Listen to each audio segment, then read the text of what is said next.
Hello everyone, today we talk about the Dorian migration, constituting the culminating and decisive phase of Indo-European expansion into the southern Balkans, a protracted process that attained its apogee around 1200 BC and irrevocably sealed the complete Hellenization of the Greek peninsula. Whenever I make videos like these, there's immediately an ideological polarization between those who are essentially seeking some sort of hyper-Aryan kind of narrative that sort of overwhelms the entire picture.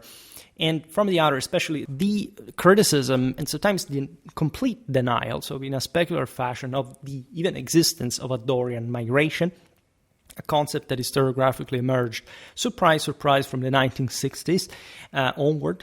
Today, we think essentially there is a blend of both continuity and break during the so-called Hellenic Middle Ages. I think that even if you have attended school in a first world country, at least up to a decade ago or something, you're perfectly aware of the fact that both concepts, let's say, meet in between. There isn't really a way to actually deny the fact that also based on actual history and myth, that is to an extent all what we have from a documentary point of view, speaks volumes of the thing, also because it has references literally less than a millennium all across Hellas. From the other, we have seen this very often also talking about other periods in Greek history. There is an extraordinary, as notorious continuity of a big deal, not just of the Indo-European, in this case, as we will see, the Mycenaean, but also the so-called Pelasgian cultures that had inhabited the region for a long time. Whenever I make, again, videos like this, there is such an extremization of opinion that you understand that people do not even listen to the first minute of the video to understand what it even talks about. I'm absolutely not being apologetical about any interpretation here, because my goal is specifically to point out through evidence how, and also a notorious one by this point, the actual existence of the Dorian migration. But at the same time, it's important to realize that it doesn't seem to me there's a big deal of attention towards these topics online, at least in a relatively in-depth thing, in a way that, like on YouTube, you can also have a sort of dialogue. People seem to be racially obsessed and veering towards archaeogenetics as some sort of deterministic zoologism, where people are only interested about what kind of genetic legacy you have or not. This is very strange considering I don't know if you have ever taken a DNA test, right? Even in some of the most sort of ethno-culturally compact realities in Europe, and what comes out of that. This is not for this video. We started something of that kind. We talked about, for example, the genetic origins of the Avars.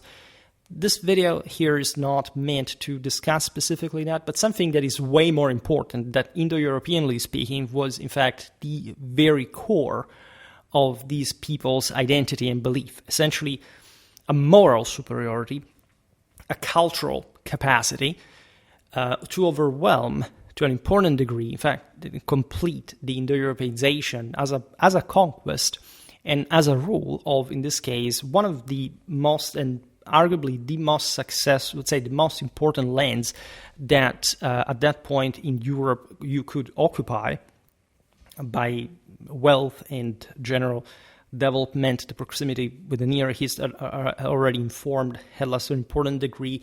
In the Eastern Mediterranean, you have all these trade routes. There's a lot of stuff going on.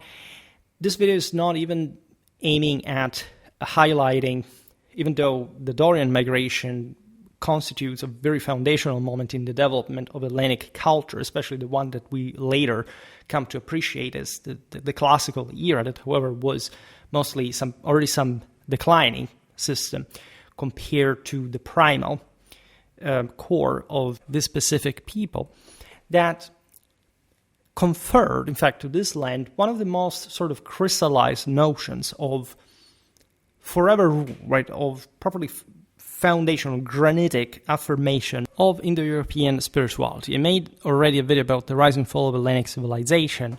As we will see now, this is notoriously the case for the same Hellenic concept of immortality, of deification, the hero making it into the firmament, into heaven. For example, I've been criticized, we'll talk about it later as well, randomly. Just one guy who said, no, look at Achilles, that is the hyper hero, and they didn't think they were going to heaven because it actually goes into hell. Forgetting not just the later influences in this mechanism, including the Palatial ones, and the gradual dilution of the concept of deification, but specifically in the Iliad, the fact that Achilles is a warrior, an Ares, that, as you know, in Hellenic mythology gets always defeated by Athena in particular, and therefore the Apollonian force par excellence. Apollo hates Achilles, by the way, notoriously, if you've read the poem. And so what we're looking at is a completely different stage, also, and properly in not just in the interiorization of the concept of warriorhood, which was exactly in theory and in an era where the Dorian culture had invested, in fact, the same Hellas. And therefore, that's where you see the stratification of different cultures. As we see now, some of, for example, also the archaeological characteristics of the Mycenaean era, to a degree, are developed in the so-called Dorian one, or at least during in the settlement of Dorian waves, together with other peoples we will see now within the broader Hellenic sort of tribal picture. Again, on Schwerpunkt, what we point out here is we can say even the rationalization, but the normalization of what is given like an accurately objective view of the wall. I will not enter the historiographical details of this because this is like a sort of poster video. It's probably going to make more views just because it is about a topic that shouldn't be really controversial but ends up being so. And again, that's also why I make the video to a degree, on purpose, because I want that to happen. But surely we will look at, as we have already done, again, with the videos already made on the Hellenic civilization, so to say, regarding the coherence of all these aspects. There is always an explanation. There is not just the materialistic, the archaeological. There is something that you can't ignore just on a basic moral, political, cultural indicator if you also know just a bit about Hellenic culture to begin with. The sense of discrediting the materialistic, the deterministic, modernistic, secularistic approach to history has for too long infested our academia. It's not even just like this metastatic Marxist, cultural Marxism, so to say, that has literally caused the wall. It's literally the collapse, to get in parallel with that, with any actual level of culture and or of education. It's some neurocognitive collapse and deficit consequence for the carving out of our civilization, also among those who actually, carried out this iconoclasm and disruption. The point is that can only destroy, cannot create. And so when you recreate, you have to do so from the right basis. And this is all very easily documentable. So if anyone has any problem with my work in general, just know that I spent a little bit of time digging into it, so to say, and so it's a bit difficult to change my mind unless, as it has literally never happened on this channel, anyone provides with actual evidence of any kind in a scientifically, theoretically structured fashion, which in several years of YouTube I have literally never seen, right? Claiming things about the authors of videos or whatever without any actual counterproof is an apodictic whining. It has nothing moral or scientific in it. It's just the shortcoming of a person in front of someone who builds up, right? And at least provides with some kind of knowledge. Now, when we look at the Dorian migration, as I said, there is such a plethora of broader indicators one could take into consideration. I will make the very long story short to the coherent degree that we're aware of.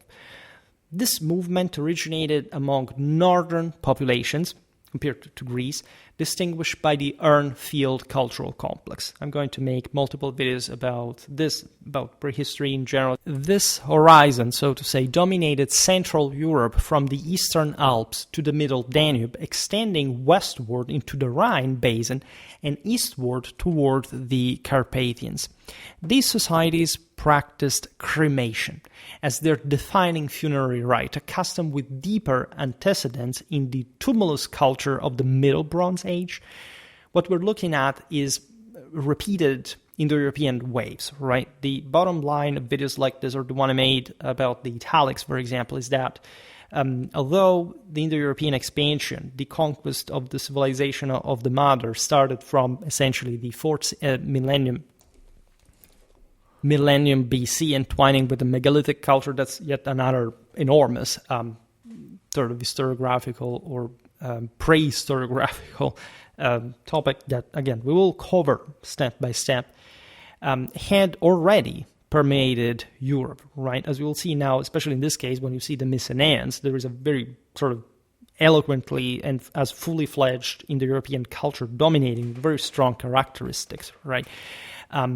The point, though, is that the more time went on, the more organized, the more massive these movements really were. There is something we have analyzed also from a military historical point of view, namely with the end of the so-called Bronze Age warfare, and so mostly chariot-dominated one, there is, with these very times, the sea peoples arriving and putting an end to that mounted hegemony, because we're looking at more compact bodies of infantrymen, right? Some more egalitarian society that, however, had enough resources altogether in a broader sort of, very archaic term speaking, towards a statal dimension, where it's only tribal, right, to eyeball that, were capable of withstanding, in fact, the charges of the fierce chariot, and at this point also forming cavalry charges. Cavalry warfare basically starts developing across this period, mostly the beginning of the 1st millennium BC. Again, you have all the videos about Bronze Age warfare you want. I'm going to cover that further. But that alone, as a military indicator from the Clausewitzian wonderful trinity, tells you that politically these were more massive groups. They were less elitistic, at least, than the previous ones. The same Hellenic culture, as we know it in classical times, essentially, as you know, emerges as with the phalanx, etc., as a properly anti-cavalry, anti-quote-unquote tyrant, and so what had been most of the Mycenaean war mentality.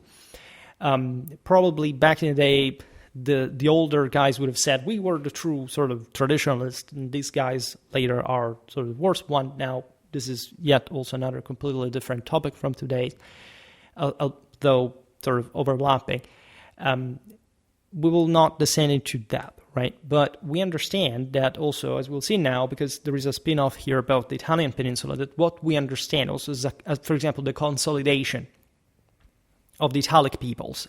It's something that we mostly start understanding having happened, like the world tribes, like, I don't know, the Samnites, the Latins, etc., mostly from the end of the 2nd millennium BC. It's not like Indo-Europeans didn't exist before there, just like in Hellas, right? But with these further waves that occurred for whichever reason, the Bronze Age civilization collapse, again, other hotly debated topic, these things do happen, all right? There is not like just the continuity or discontinuity. The two things overlap. We've seen it in the Middle Ages. Think about the 14th century crisis.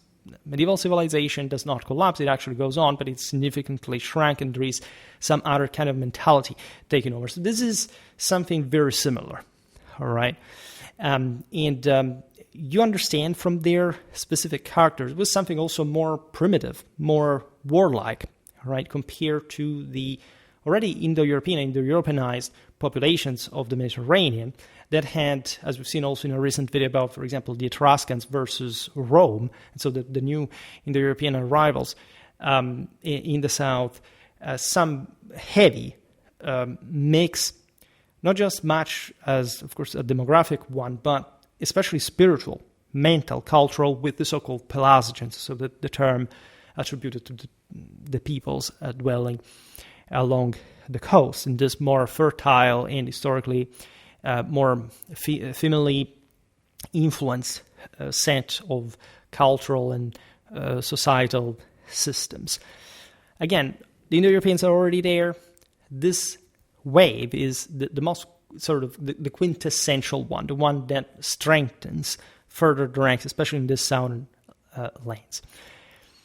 The incineration of the dead, reducing the corpse to flame and gathering the calcined bones into ceramic urns represented far more than a technical innovation in burial practice, right? It embodied a profound spiritual reorientation toward the celestial sphere, right? Imagine the migration era, the fact that the Germans were more warlike. They were not more developed than the Romans, and they actually end up ruling over a Roman civilization. They will get Romanized largely, becoming the most powerful polities where in the lands of Rome, not in the lands of the Barbaricum. Here you have something similar, that there is a reaffirmation of force over populations that had somehow exhausted their political, military, and social potentials, that were going under a specific crisis. The rite of cremation directed the deceased upward, right? We are very aware of what Indo-European theology is about, because we have a pretty hefty series in theory. The point was purifying the spirit of terrestrial encumbrance and transmuting it into ethereal fire, which was the purifying element itself, an act resonant with the broader resurgence of solar symbolism that characterized this final migratory wave. There would be other ways, think about the Celtic one historically, but those would be fundamentally contained. Historically, however, the Indo-Europeans of the previous centuries had superimposed one another in a dominant fashion, like in this case. They properly came to rule over the others, right? A bit like it would happen during the migration era later on. Solar emblems that we described also in the video about the Indo-European Urfolk and the conquest of the civilization of the matter proliferated further across the continent in unprecedented density. This is the key to it. The Indo-Europeans already had that, notoriously. They weren't, admittedly, even the only people having that, but that's exactly the point. They were the ones who displayed this, the highest level, right? And so even within this already Indo-Europeanized lands, you realize that wheel standards, circled crosses, dotted discs, radiant wheels, and the swastika appeared in profusion from the rock carvings of Bohuslän in southern Sweden to those of Val Camonica in northern Italy, radiating outward from a largely Central European focal point located roughly in the Bohemian-Moravian basin and the upper Tisza Valley. This is quite interesting for a number of reasons, especially as a medievalist. You realize that although also in later times, for example, the Germans will, from Northern Europe will be able to take over the much wider so-called Celtic world, the continental world in itself, for example, within the same Germans later, was much more active, populous, brutal, warlike, militarized than, for example, the one of Scandinavia, at least by comparison in the later Iron Age. In our times, the previous millennia is slightly different, but we will see that also because the culture of the axe, the reindeer, etc., had largely started from those areas, for not talking about also part of megalithic culture and the battle axe culture in particular. That is the core. We have some videos coming on that, but essentially the more populous area that was sort of swelling with this manpower capable of overrunning the southern civilizations came from an area that will actually be the same one from which the biggest coalitions of the migration era would start from. Essentially, think about the Ostrogoths, the Longobards before the Huns. Previously, there were also, the Marcomanni, right, before the migration era. These areas are never sort of random. There is also in Central Europe an important continuity. Things are a bit more malleable and volatile. The more back in time you go. But concurrently, you see all these beautiful indications of this further northern descent. The motive of the astral swan, for example, the one of the Lohengrin, for example, emerging from the same earth, often depicted in paired forms holding the solar bark across the heavens, or rendered as stylized as curved protons adorning the shoulders of biconical urns of the Urnfield culture.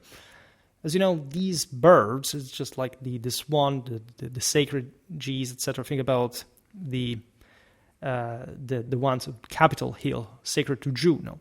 Why these animals? Because they are migratory volatiles, and they disappear in heaven, in the perennial dimension for, say, half of the year, and then they reappear carrying with them this kind of incredible sensitivity. Think about even the capacity to orientate themselves across these spaces of thousands and thousands of kilometers.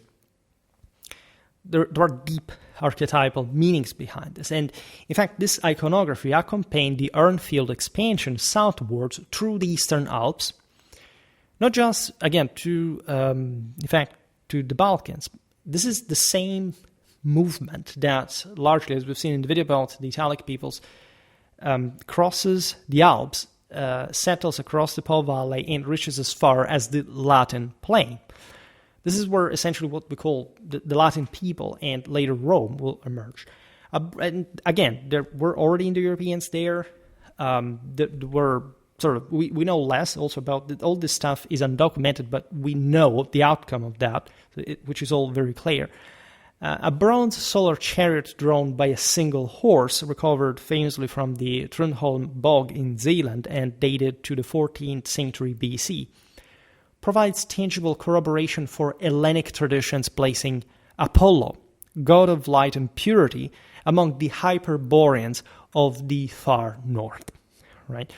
We will make more videos on that topic, but there is no doubt that the also iconography of power starts sort of gaining traction, so to say, in these cultures, and it's very still alive and out there.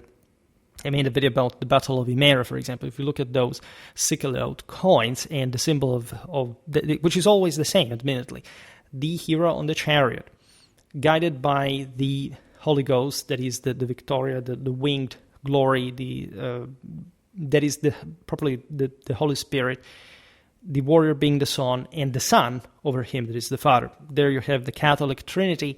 As a matter of fact, that was a fundamental and total component of Indo-European identity way before Christianity. This is not Indo-Europeistic sort of comparative study in a reconstructionistic hypothetical fashion. This is literally the entire package as you get it from any indicator that we're aware of, right? So there is no doubt there are all the shades that you want, but the core is clear as day, right? By the way, strikingly, the rock art of Scandinavia and the Italian Alps multiplied images of male divinities at this point, armed warriors and solar insignia, while systematically excluding female representations. Naturally, this was an archetypal concept because the civilization of matter had to go down. There couldn't be a veritable leadership right in the hand of the female element by archetypal foundation. Maidens, mothers in childbirth, nursing infants, and suckling animals, staples of, in a broader sense, Cretan in Egyptian or Cretan and Egyptian influenced iconography that had been quite strong and dominant at some point in the Mediterranean vanished entirely from the repertoire, underscoring a radical departure from the feminine naturalism of Mediterranean antiquity and announcing the advance of a rigorous, virile cultural ethos that would reshape the spiritual landscape of the Aegean, because this is what we'll look at today. But remember, this is happening also across other parts of Europe, especially in the center, south. Hellenic literary tradition, crystallized in Hesiod's genealogical framework, preserved in the Catalogue of Women and the Theogony, that are very Pelagianly resurgent, in fact more feminine influence currents of the decline, in fact, of the post-Dorian migration already in a classical dimension. That is the one that we mostly championed, but was essentially already the one of the decline, traced the origins of the Hellenic peoples to the northern Balkans, specifically Thessaly, where Hellen, son of Deucalion and Pyrrha, the survivors of the Great Deluge, held sway as eponymous ancestor of all Greeks.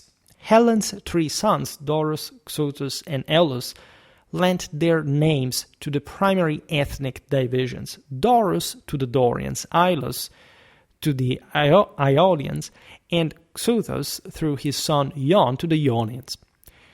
This schema encoded a belief in successive penetrations from the north into the peninsula, with the Dorian incursion forming the final and most transformative chapter.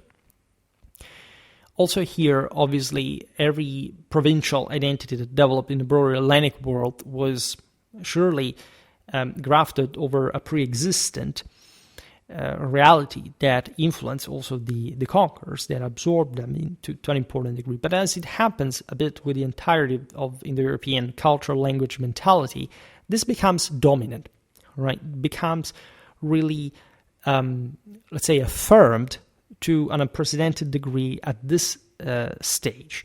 The migration, for example, is inextricably linked to the myth of the return of the Heraclei, a narrative that transforms invasion into homecoming.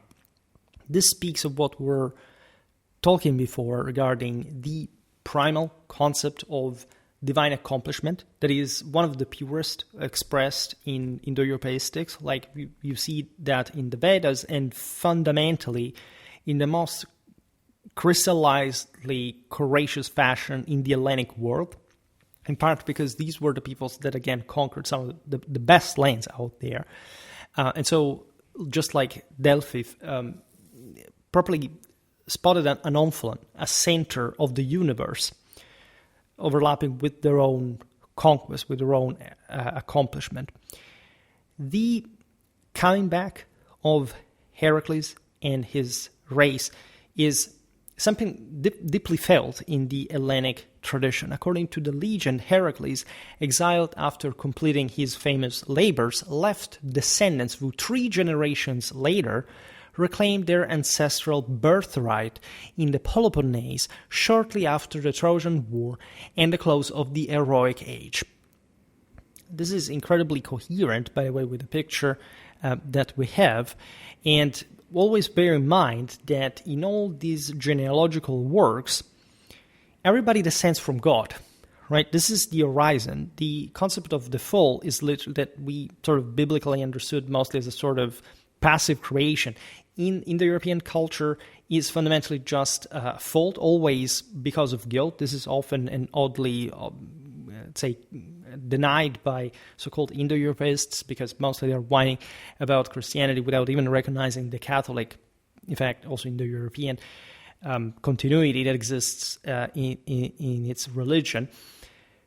And obviously, if you go back, I don't know, Aeneas, for example, aside from how it was grafted in the the archaic Roman tradition and so on, if you go look at Anchises, etc., who's the ancestor? It's Zeus, all right? And we actually have from, especially, of course, the more and earliest developed Hellenic literature, in this sense, for Europe, the most straightforward and in this sense underrated declaration of such divine offspring, right? And also concept of the generation of the race over the eras.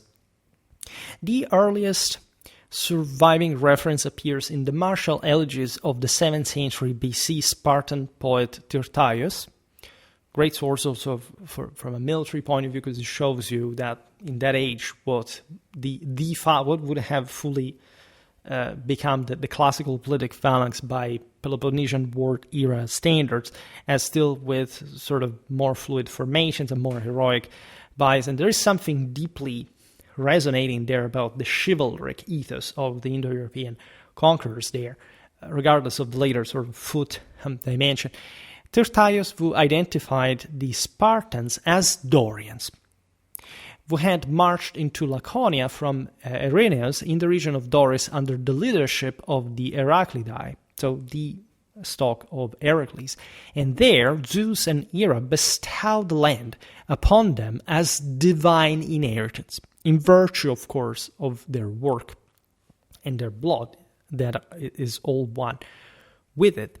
This is particularly important because, as we discussed also in a recent video about the fundamentally acceptable traditional view of Spartan identity in a sociocultural sense, also by properly academic standards, regardless, also there in the attempt to basically just say, but we're basically normal. Well, these guys were the single most adherent, not just to the older doctrine of the castes, but also to the literal awareness of the fact that their own clans descended from very specific divinities, and in fact the most important in the Hellenic pantheon, and or better, these were the people who had essentially degenerated the least from the God-Father standard, the absolute God and Lord of the universe. Hence also the Spartan characteristics. It's not like they were overwhelmingly different from all the other Greeks for some reason, because, in fact, also mythologically, as we see here, that various groups of these, of these conquerors, of course, had a divine ancestry, and they developed more or less the Hellenic culture that we understand being relatively homogeneous, and in particular, very exceptional in some ways. Even overstressing the exceptionalism of Hellenic civilization probably misses a bit, in fact, the all the legacy of these broader European culture, all right, that was already well enucleated by this point. By the 6th century BC, ethnic boundaries had blurred in Hellas to the point that Heracles himself and his progeny were retroactively Dorianized, transforming the Peloponnesian incursion into a kathodos, that is to say, a term employed by Herodotus, connoting both descent from the north and return from the exile. In broader theological terms, okay, it doesn't make sense, but it's in a providential understanding of the picture, it's obvious that they were both the same thing. There was something redemptional about this coming back, and that at the same time the Dorians had, literally as the gifted ones, because that's also the etymology, had somehow totalized the entire scene, right? In other words, you couldn't be considered how much the Hellenes truly believed that they were the best people in the world, and they, in this sense, remain always enshrined within themselves. Also to a level of sclerosis that, in fact, wouldn't help them, say, against the Romans or later as the Byzantines. But that was well-deserved. They had an incredible genius, and much of this stemmed from some, as we'll see now, of the purest essence, also in a representational way, as a broader traditional legacy of the older Dorian identity and what had come with it from a spiritual point of view. Herodotus further integrated this tradition with the broader Dorian migration, while additional legends preserved in the mythological compendia of Diodorus Siculus and the Pseudo-Apollodorus posit two subsequent Dorian outflows: an initial colonization of the southern Aegean islands, namely Rhodes, Kos, and the Dodecanese, and the coast of Asia Minor, Halicarnassus, Cnidus, and an 8th century BC movement, instead establishing Doric-speaking poleis in Cyrene, in North Africa, and throughout Magna Graecia, Syracusae, Taras, Croton. This is interesting and plausible because we definitely do know that these movements were not, say, just from a moment to another, more like a flow with some sort of more impactful waves along the way. Without mentioning that what we know in general as the Hellenic civilization that we mostly attribute to that fixed sense of the polis and the sense of the exceptionalism of the classical Hellas was largely a consequence of the Indo-European migration, right? No other people in the sense had it other than the Europeans at that point. So the Phoenicians created colonies, but they were not population or demographic colonies. They were mostly just mercantile bases, emporia. The Hellenes, the Romans later, literally, sent out massively consistent amount of people to literally at some point also alter the local demographic situation. In Sparta, the myth assumed foundational status for the aforementioned stronger affinity with the primal divine that had generated the polis, legitimizing territorial dominion over Laconia and Messenia. This is also fascinating because this is a more continental dimension. As you know, in Hellenic history, Sparta will develop this massive, mostly in fact terrestrial power. Yes, they had ships. We've made lots of videos about, also the naval warfare in the Peloponnese War. There is nothing sort of categorically cut here, but there is no doubt that this society in its archaism profiles some more primitive traits that go along also with literally a continental mentality, heartland mentality, as opposed to a more Pelasgianly ensnaring and sort of corrupting one, like the one of the Athenians for that matter. And this, as we've explained also in the videos about the Spartans, not like prevented the Spartans from having an artistic flourishing and actually surpassing, mostly at the time of Dragon in Athens at that point, the same Athenians, in fact, to a degree. And, Athens is indeed the artistic capital of Hellas in a broader sense, the greatest expression of classical Hellas herself. But I stress this. Yes, there was a similarity, but they were also different because, as I said at the beginning of the video, it always seems regarding this debate, it's either an extreme or another. And just by going that direction, you're basically denying the actual historical basis for that allows you for literally saying both things just by the degree that historically occurred. There's also, in later times, a countervailing Mycenaean tradition emphasized, in particular after Epaminondas restored Mycenaean independence in 370 BC. I made a video about the Battle of Leuctra for that matter, and this was a bit anti-Spartan, as a consequence anti-Dorian, or at least it presented a darker picture. It asserted that the Dorians had murdered the Heracles Cresphontes after he received Messenia by lot in the original division. So new tribal names derived from Heracles' offspring, replacing traditional Dorian designation. For example, Hyles, Dumanes, Pamphiloi, severing symbolic ties to Spartan hegemony and rebranding Mycenaean identity instead. Right? But this is a little accident along the way. But going back to the actual origins, what about these movements and what about their relation with the Mycenaean culture, for example? Now, archaeological correlates for the migration converge on the collapse of Mycenaean Palatial civilization circa 1200 BC, a horizon marked by widespread destruction at major centers. Again, this video is not about the collapse of the Bronze Age. There's no doubt, as I explained, that there was a great continuity to a great extent, but there is also no doubt there was a great deal of destruction at some point, as gradual as it could be, even though at the time probably, but these things never happen. They happen with lots of, traumatic events that are sort of not isolated, but let's say not overwhelming just individually, but that altogether tell a very specific systemic story, right? One of infiltration, of takeover and conquest. At Mycenae, the Lion Gate citadel suffered conflagration. Turin's Megaron was burned. The palace of Nestor at Pylos yielded over 1,000 linear bead tablets baked hard in the flames that consumed the archives. Thebes, Gla, and Orchomenus reveal similar fire horizons.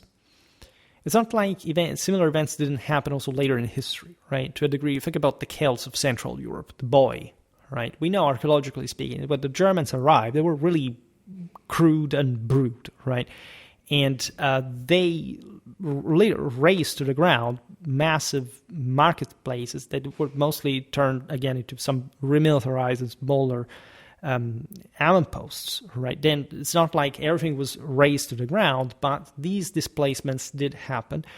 Political, here we are already in actually something more advanced than the later dynamic in the following millennium, because in fact different parts of Europe are particularly different.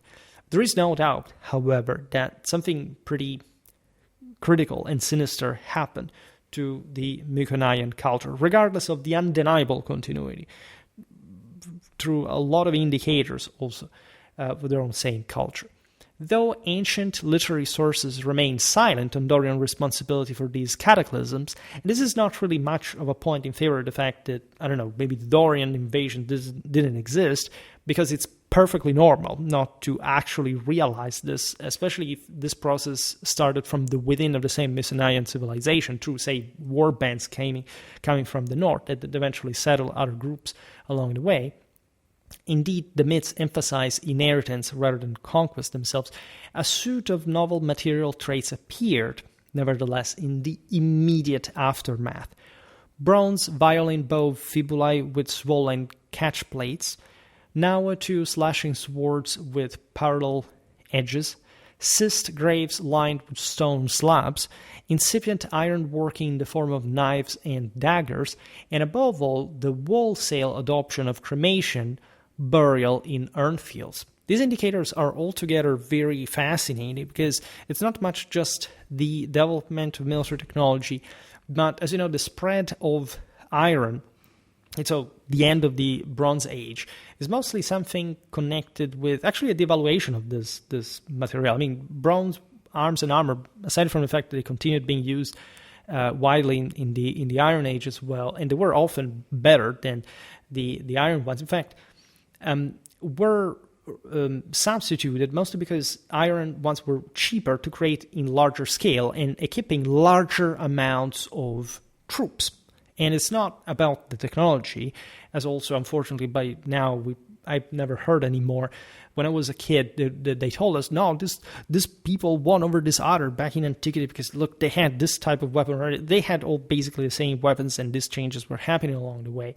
But politically and socially, the fact that you can actually document this from an archaeological point of view points brutally, together with the Urnfields, with the new developing designs in a specific Apollonian geometric direction, the larger amount of weapons, this sort of what would have been the egalitarianization of warfare that is the presupposition also of the polis as opposed to the Mycenaean sort of aristocratic rock that is actually, however, the top from the same polis also in later times, but a polis that mostly develops in the suburbs where the lower estates would have previously lived, and then now we're occupied by these conquerors that have a much greater sense of themselves and their capacity of bearing arms as freemen and so on, but all this heavenly symbolism, well, speaks volumes about the whole picture.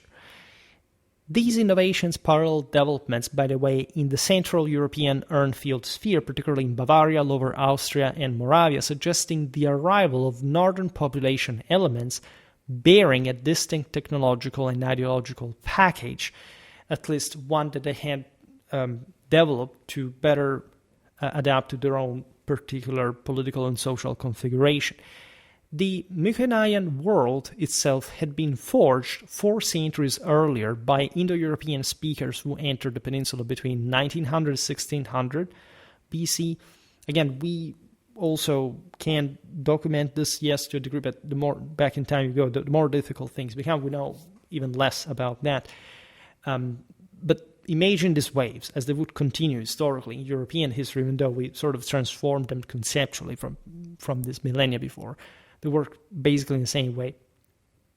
This period of the affirmation of the Mycenaean civilization is the so-called Middle Hellenic period. These Proto-Hellenes already possessed a language fully differentiated from other Indo-European branches. The decipherment of Linear B in 1952 by Michael Ventris and John Chadwick confirmed that the administrative idiom of the palaces of Mycenae was an early Hellenic dialect characterized by conservative morphology and vocabulary rich in Indo-European roots. This is incredibly important for a number of reasons.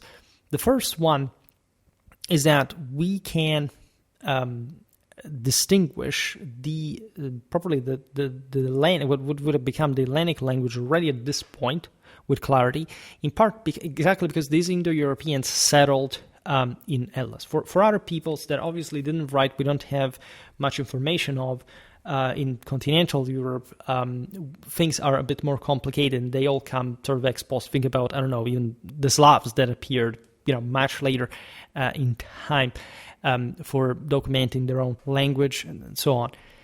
The other deeply connected but even more important aspect is, once again, one of deep continuity of Hellenic culture, language, identity from a very long time. This is very characteristic of Hellas, and again, that sort of conservative, also openly xenophobic attitude that will characterize classical Greece and also later Hellenistic world, as far as you know. Yes, they lived next to, as Macedon conquered the world literally, to other people that were the first people. They were the master race, so to say. And they remained, even in Roman times, under the Romans.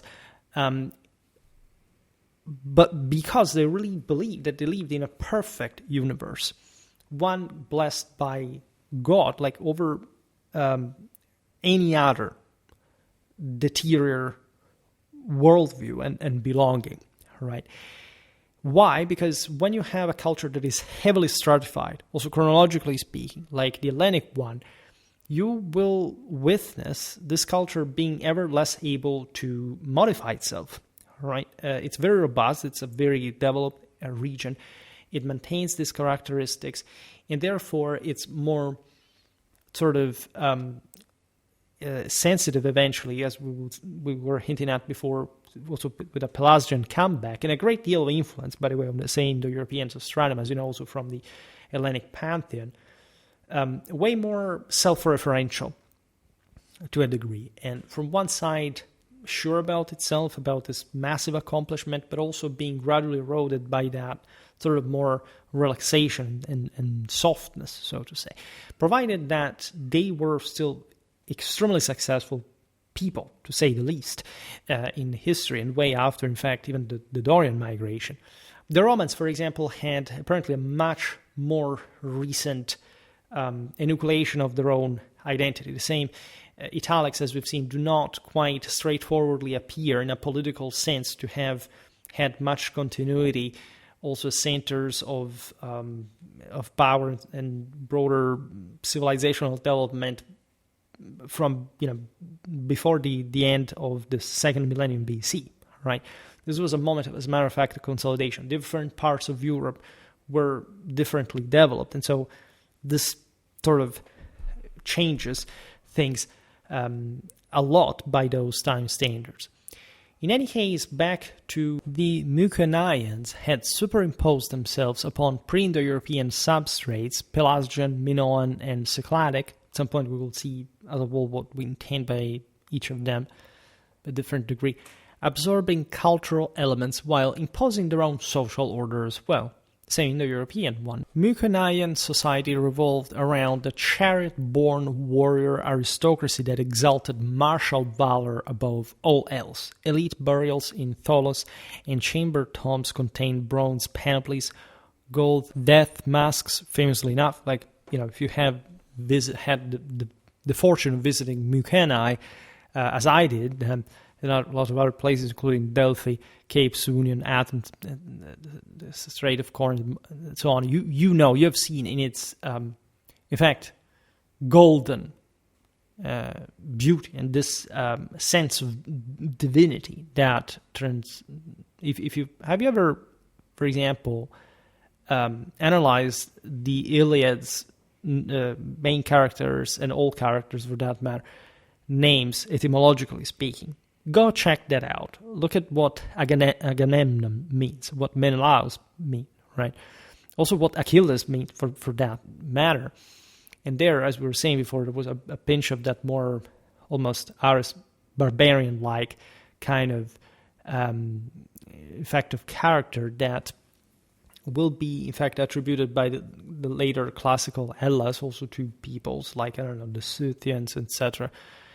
In any case, the parallel we're making before, that is, namely, not all great warriors, in fact, are loved by the divine light, for that matter. There's a titanic element that, like in the case of Achilles, ends up... So there is always a possible success, right? But he who fails goes under. That's the bitter concept, like the idea of mortality itself. Achilles being almost immortal, but for, in fact, his Achilles heel. Why, right? It's almost a Siegfriedian concept. It's actually the same one, and there are deep, indeed, continuities also across all these regions across. Also because they literally had the same myths. They literally had the same identity. But as you know, Mycenaean emblems, so to say, include inlaid daggers depicting lion hunts, boars, tusk, helmets.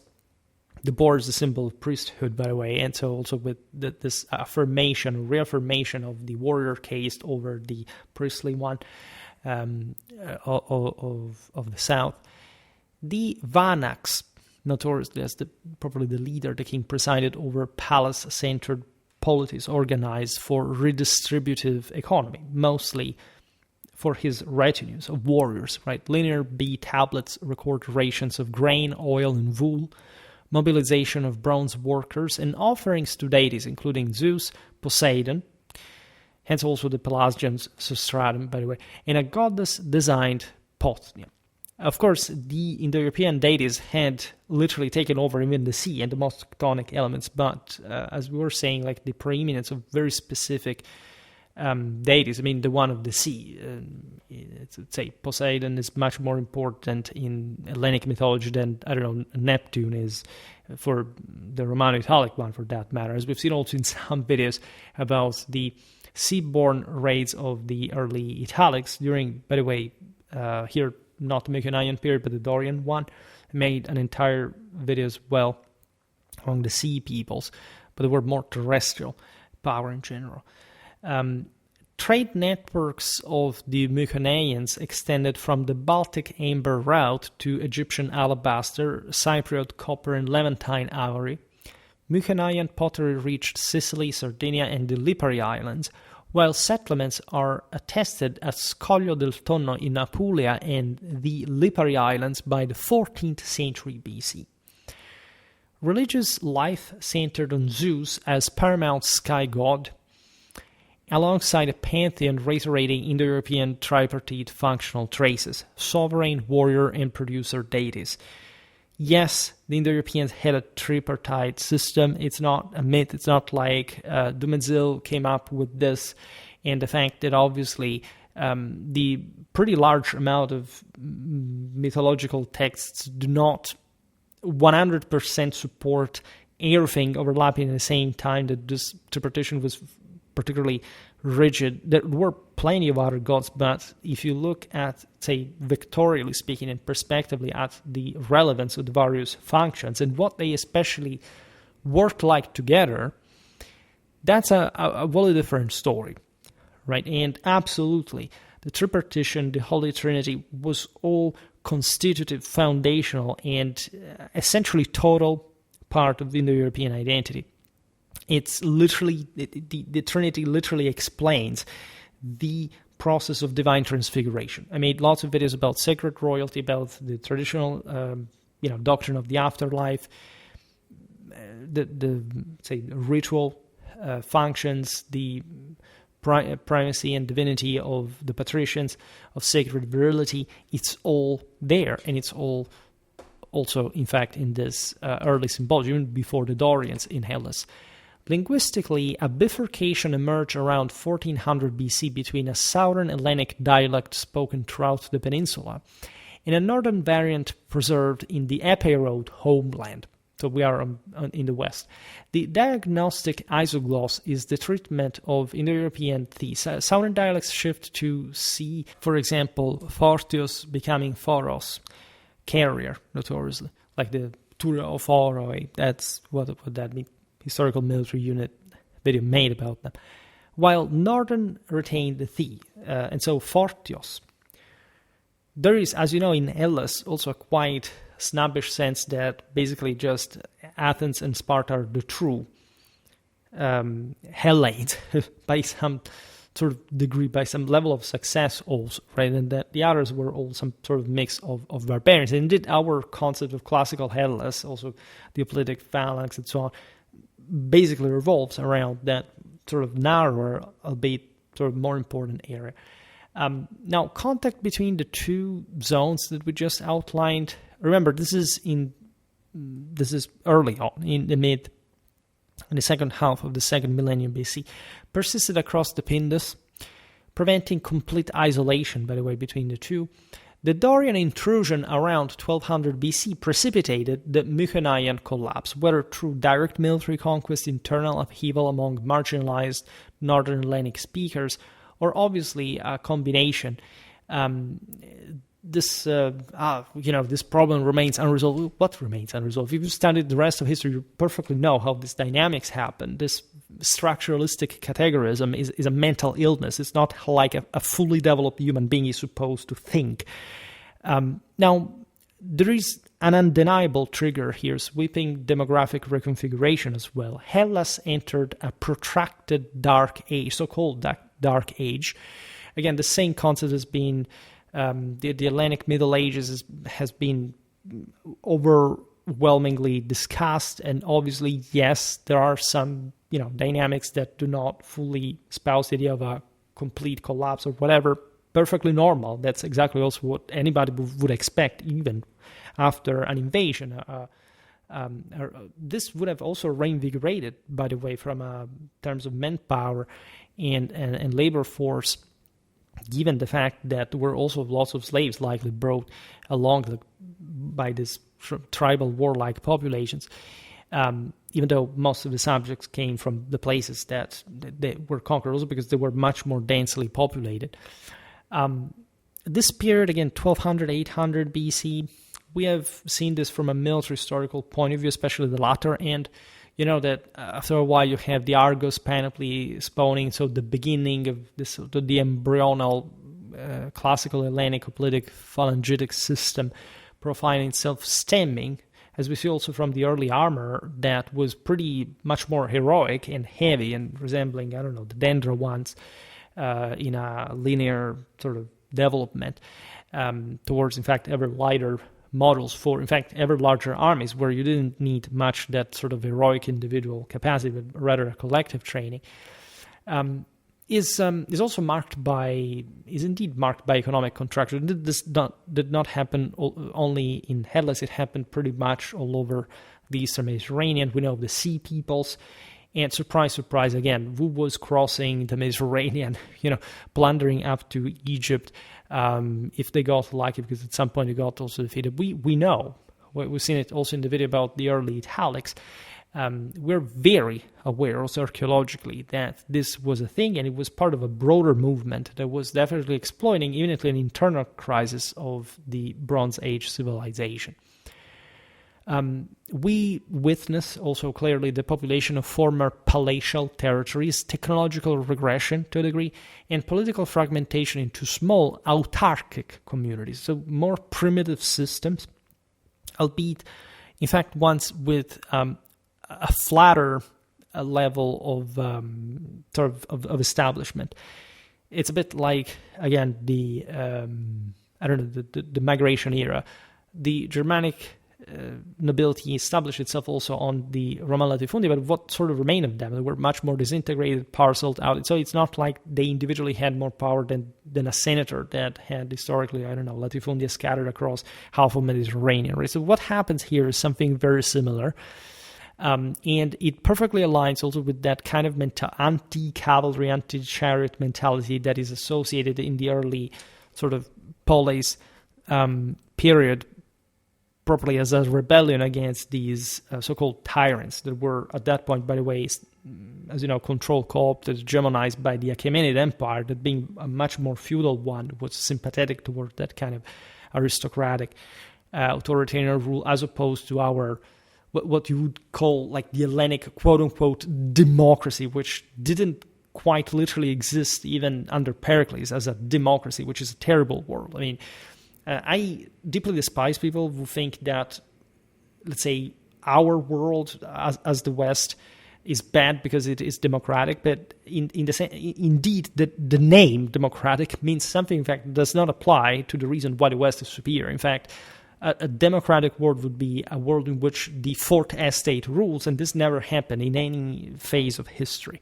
It's always about the decisive moral majority of the people, and obviously the best always rule. Otherwise, there couldn't be a civilization or whatever. It would be pure communism, and this definitely was very far also from the mentality of the most liberal Hellenic polis back in the day. In any case, the absence of overarching authority in this scenario, when things fragment and crumble, it's never really a great period for anybody involved. But let's say, in any case, fostered hyperlocal dialectical diversification. Naturally, we know much less about the Mycenaean dialects of the second millennium BC. We know much better about the later classical Hellenic ones. However, the tripartite classical division into West Hellenic, so essentially Doric, Northwest Hellenic, Ionic, Attic, and Aeolic, crystallized only in the post-Mycenaean centuries through processes of colonization and isolation going on at the same time, which is very interesting because, again, it shows that there is actually great continuity from the previous and already Hellenic language. I didn't stress this enough at this point, at least in Indo-European texts by convention, and also because we don't have the other languages written, say like, I don't know, Celtic, Italian. The problem here is that those languages, in a sense, had not even technically differentiated yet. All right, and so there are lots of theories, and more than else, that we can barely sort of trace some of the changes and trying to associate to any given political, territorial, if anything, archaeological horizon whatsoever. Obviously, in Hellas, given that it was a more developed area compared to Central Europe, we have early attestations of all this, the linguistical development, and we can sort of isolate Hellenic, Proto-Hellenic from a much earlier time than other Indo-European languages. We know them, again, also exposed through philology, through linguistics, all what you can imagine in the incredibly complicated, by the way, reconstruction of ancient languages, especially the non-written ones. But still, right? Now, by approximately the mid-10th century BC, the migratory surge that we have witnessed during this essentially exuberation of Urnfield culture had run its course. So imagine this cake that is cooling off, and that largely basically resembles what we know also in ethno-linguistic terms being today's southern, central, eastern Europe. Dorians controlled the southern and eastern Peloponnese, the Argolid, Corinthia, Laconia, Messenia, Elis, Achaia, and extended influence into the Megarid and Attica's margins. There are some myths, for example, from the Athenian sources that tell us about these superimpositions and how they occurred or not. Again, this is just a very basic video about the Dorian migration. Related northwest Hellenic speakers occupied Aetolia, Acarnania, Phocis, and Locris. Concurrently, on the Italian peninsula, and these obviously were another branch, Villanovan culture in Etruria and Latium manifested Urnfield-derived cremation in biconical ossuaries housed within hut urns replicating domestic architecture. There are also some of the most famous finds that are on Palatine Hill, for example. Fibulae, long swords. This is yet another very fascinating aspect if you realize the times and the places, because when we talk about, the gladius, the copes, etc., we are looking at swords that we often, these were daggers, these were some massive beasts, especially in this archaic heroic period of 70 centimeters. They chopped limbs and heads like crazy. Razor types, we have even they all paralleled the Hellenic sub-Mycenaean assemblages. So we know that across Europe, and especially in the Urnfield culture horizon, these things were happening, and that in parallel, again, we have this shattering, we have this demic assestation in the areas that were invaded and so on. Some very specific mindset blossoming further, being reinjected prepotently in these areas. For example, the Latin tribal formation on the Alban hills. I will have to make necessarily a video about, Jupiter Latiaris at Alba Longa, which means, white, high, integrated northern Indo-European speakers with the autochthonous Italic substrata, yielding the Latin language with its conservative morphology, and Northwest Hellenic lexical strata, for example, Lana, Vul, we can trace this linguistically from Ulna, Deus from Deus, Pater from Vater. The swastika adorn early Latin fibulae and pottery, signaling shared symbolic patrimony. Like, it's plenty of swastikas, by the way, in the early Hellenic art of this, so call it Hellenic, call it Dorian at this point of the same period, as you can see also from the picture. So there's really a lot, but I mean really a lot. And especially, again, this parallelism between Hellas and Italia is quite fascinating. A shared symbolic repertoire now bridged the Tyrrhenian and Aegean. The swastika, a primordial emblem of solar rotation and luminous order, appeared hundreds of times on geometric pottery from Attica to Sicily and on hut urns from Latium's Villanovan cemeteries. Prehistory yielded to the Homeric dawn. The first articulate Indo-European voice in Europe proclaimed the Olympian dispensation. This is incredibly relevant, and you can see in the Homeric poems all the certification, the Palatial substratum that you want. There is no doubt that the informing idea, the overarching principle, is straightforwardly Indo-European. There is no doubt there were lots of similarities also with, say, Near Eastern heroic poems, right? Both the sort of Indo-European, one thing about the Hittites, but also the Assyrians, and also the Semites, for that matter. So there was surely a universal tradition. These peoples, by the way, crossed the sea. They were very, very close to those other cultures and civilizations. There's no doubt about this. All sort of up to this point, basically, where probably Europe starts gaining the upper hand, all the major material, technological, etc., accomplishments emanated right towards Europe from the Eastern Mediterranean.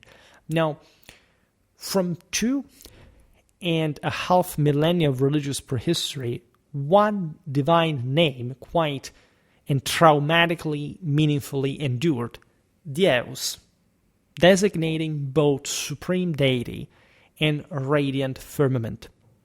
Zeus, genitive Dios, right, among the Hellenes. Jupiter, from Deus Pater, genitive Jovis, dative Jovi, among Latins. Deus in Vedic India, Tyr or Zu in Germanic traditions. This nomenclature encapsulated a decisive spiritual election. The Indo-Europeans, bearers of northern light, exalted sky over earth, day over night. I just recently made a video about Na, right? And probably the cosmic veil of the aquae, of the waters, preventing probably the Hyperborean light to be achieved, forging a people in Hellas destined to instantiate logos, law, measure, and hierarchical order, the Olympic race par excellence. And again, I please check out those videos I made about Hellenic religion already. There isn't in Europe a more sort of foundationally crystallized coraciousness and granitic solidity of the concept of deification of the hero, like in the Hellenic culture. This is in part because, as we have just described, Hellenic history is older, is more stratified, is more continuous, right? But this was shared in this sense as a footprint. We can't measure it across all of Europe at this time. And so the conquerors that also later will transform, Rome will have a fully fledged, properly Latin literature only by the 3rd century BC. So it's a very different time and things have changed, right? But the matrix of all this, or the actual, fatherly imprinting there, was literally this incredibly Apollonian concept that in the Olympus, par excellence, right, we understand still as Westerners being the highest, the most splendid of the peaks. Deios was concurrently father, Zeus pater, Jupiter, Deus Piter, instituting patriarchal authority against the matriarchal principle of universal brotherhood, egalitarian promiscuity, and boundary-dissolving sympathy. Right? As we said before, these systems are more egalitarian than the Mycenaean one that has also sclerotized into feeble elite over some more broken people. At this point, these are an injection of rank-and-file warriors that conceive themselves as a lordly race over the subjugated. And here, by the way, there is no Indo-Europeistics without especially the core diachronic and comparative study of Latin, Hellenic, and Sanskrit. All right. Without this, you don't really go any freaking where. And they are radically interconnected. The myth that, oh my God, this is a linguistic myth. No, it's just similarity. They literally share the same identical theology. They spoke the same identical words. All right. This started from before, and there is no doubt that it was declined along the way. But it's an absolutely valid and absolutely sort of not just serviceable but functional interpretation. Although there isn't a counter to this. Like, I would like to stress this from an academic point of view. It's not like there is a counter model in substitution to this. There's mostly people choosing skepticism over what the more you extend your knowledge on these topics is self-evident. Unfortunately, hyper-specialization has created also this mentality so that people do not really have an overarching culture anymore. They do not expand on this on their own. And so they must remain confined within some corners where they can excel, but not seeing the rest around. It makes you also think, how can you excel in that circumstance? It's also a social problem, right? The highly cultured people of 2-3 generations ago do not exist anymore, unfortunately, in a scholarly sense.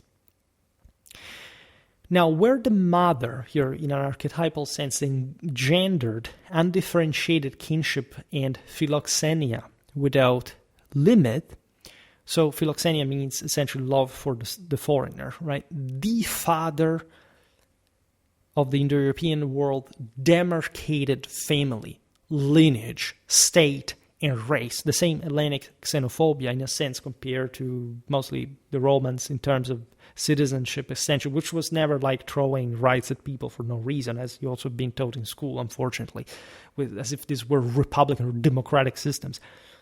This mostly looked like something like statal systems, yes, at the peak of their development in the later Iron Age, but they were fundamentally just large feudal aristocratic elite empires, all right? And against leveling stood luminous differentiation, the value of people. Some people are better, some people are worse, inherently, metaphysically, objectively, undeniably. They crystallized these concepts in the swastika, for example, as archetypal light principle, as we can see also from this beautiful Hellenic art. The Doric Achaean cultural synthesis crystallized these values into institutional, aesthetic, and religious forms. No other people in the West, as the Greeks, managed to inform this strong. We think that the Vedas back in the day did something similar, but it also immediately met with sort of a gigantic, to say the least, subcontinental, in fact, tectonic dimension. And even though we barely have any archaeological evidence of them, we understand just by the Hinduistic tradition alone, the various sort of the other religions fundamentally that stem from the Vedas, including Buddhism, that mold was of shockingly traumatic impact, right? And in Europe, this is best exemplified by the Hellenic culture.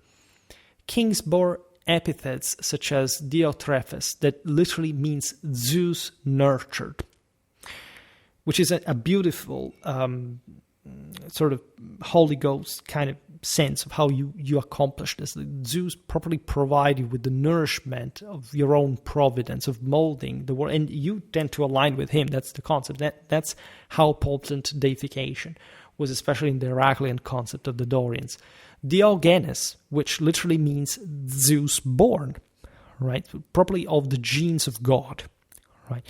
Underscoring divine filiation and legitimizing rule through celestial mandate. Again, study the genealogies of all, not just the gods of the so-called Hellenic pantheon, of the so-called polytheism, as if you've been indoctrinated like a bunch of monkeys, that there were all different gods, that were all different, it was nothing keeping this all together. Polytheism never existed.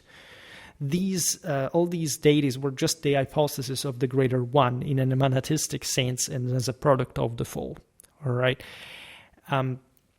the sense that every hero, also in Hellenic history, has Zeus as the most distant and the sole ancestor, is the ABC of the entire wall. How has anybody ever told you this in school? I doubt that, right? It's more like making, dirty jokes about Zeus who couldn't keep it in his pants, and 70% of Hellenic mythology is about that, which is technically also true, but it's deeply actually evocative of the ingravitating concepts that the entire Indo-European world carried out as far as all these other populations were concerned, is in a truly virile and patriarchal fashion. There are hardly more traumatically patriarchal cultures than these ones historically. And I would like to stress again that the reason, by the way, why there is probably an Apollonian, an Olympian ideal, also in the European religions, when you study, the Nordics. Yes, they have the same actual thing at the root. Odin doesn't much have ravens. He also has, but it's something that was modulated later because of some sort of broader historical, social-cultural worsening of humanity in an absolute universal sense. But the principle is the ego. The principle is the light. The principle is not this over-encompassing doom and darkness and whatever. It's incredibly important to stress. And the reason psychologically why this happened, and why, the Greeks also later managed, just like the Romans, to conquer the world at a point, is that they were absolutely confident about their own, the ancestral meaning of conquest, because not just they had experienced that, but because they likely were in fact the most successful people of those all, right? Remaining in Central Europe at this point is not really a great experience.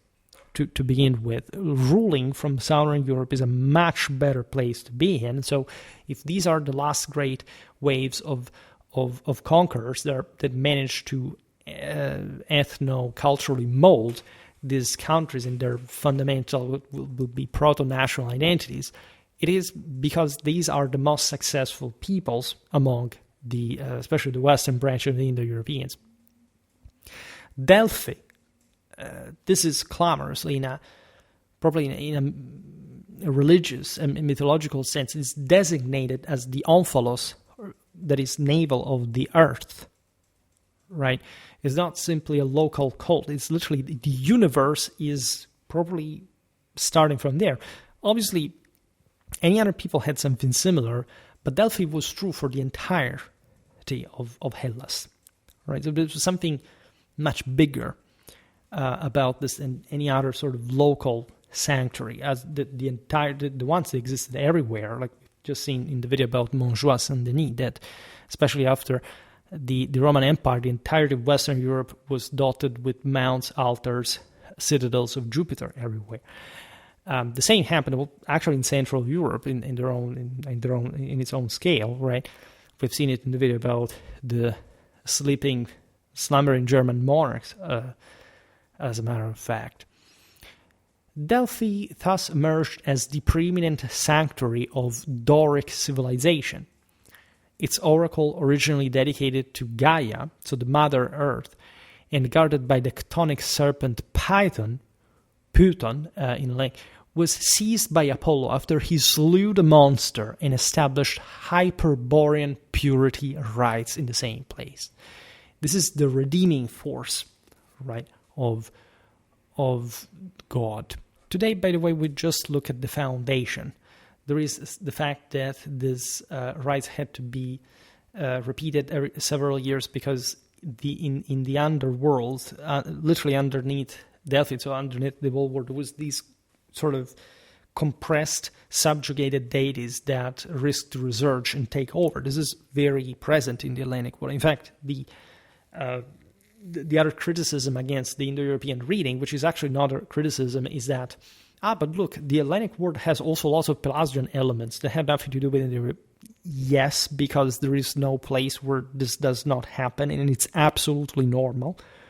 What defines this as Indo-European dominance is the fact that these peoples literally conquered these others and affirmed their own vision of the world on them.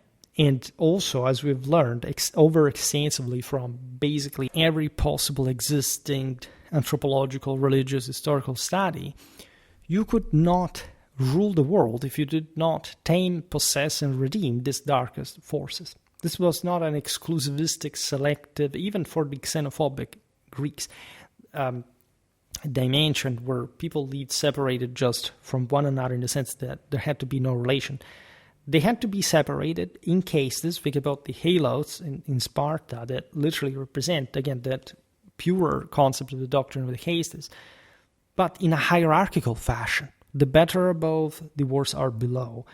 And this functionally creates Spartan power, because without that feudal dimension, the Spartiati as an elite could not exist and could not also control the same power. So it's something also largely based against any classistic interpretation on an actual acceptation of the order as it was, because there is never a government without the decisive moral majority of the people where they are.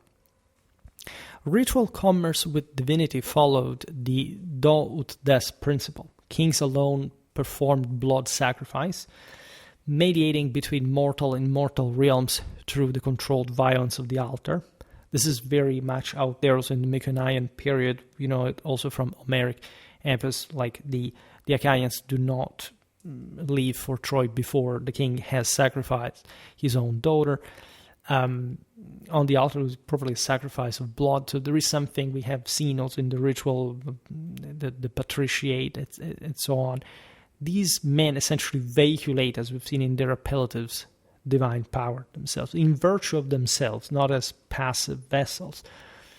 Unlike, for example, if you look at the oracle, the woman that was in that sense really possessed by the god, that's something different. And he spoke also of the lower elements. We've seen it also in a chthonic fashion in a recent video about the Etruscans as opposed to the Latins. All right. Now, Doric society enforced stringent patriarchal control, by the way. Women throughout their lives remained under the male kurios, that is to say, properly the lord. Father before marriage, husband after, son in widowhood, possessing no independent juridical personality and excluded from public cult beyond maiden choruses. Women in ancient Greece did not have any right. All right, and this is in part an incredibly straightforward Indo-European legacy from the Dorian era. Apollo invoked as Phoebus Apollos, the pure and radiant, embodied golden light and the primordial golden age. His Hyperborean provenance, and I still have to make a video about the Hyperborean Sea, linked him to the northern solar tradition, the stock of gods, and his cults proliferated at Delphi, Delos, Bassae, and Thermon. The heroic ideal aligned unequivocally with the Olympian principle in perpetual combat against titanic chthonic forces, the very strong ones of the pre-Hellenic Pelasgian substratum. Doric Heracles epitomized this archetype. Born under Hera's enmity, he strangled her serpents in infancy, so the chthonic symbol par excellence, slaughtered by the infant even, that had to be God, right, by the way, exterminated the Amazons. We will talk about the Amazonian cycle in another video. Wounded the Great Mother herself, by the way, seized her daughter Hebe, eternal youth, which is incredibly connected, in fact, with the Apollonian regeneration, right, proper of God, and control, in fact, through the, again, sacred kinship, through the sacred kinship over the woman, say better, slew the Delphic Python, as we recall. So this is the great dragon that confers Hercules also particular power, displacing Gaia's telluric oracle with Uranian cult, defeated the dragon guarding the Hesperides apples, temporarily assumed Atlas's cosmic pole, not as punishment but as trial of strength, and after traversing purifying fire, the sacred fire of the Indo-Europeans ascended to Olympian immortality among the gods. Right? For those who claim that the Hellenes did not believe in deification, it's better if I don't become vulgar all of a sudden. Now, this spirituality obviously repudiated suffering, resurrecting vegetal deities such as Osiris, Tammuz, Adonis, ecstatic dissolution into the maternal womb that would stem from the later corruption, in fact, of these local communities with the Dionysiac orgia, or passionate soul yearning, such as the Orphic catabasis that we will see also. Again, here we're talking lots of things that I presume you're aware of, like in mythology, in literature, depending how you approach them. This culture celebrated instead the demigod forged through epic action, immune to titanic contagion and defined by arete, won in contest.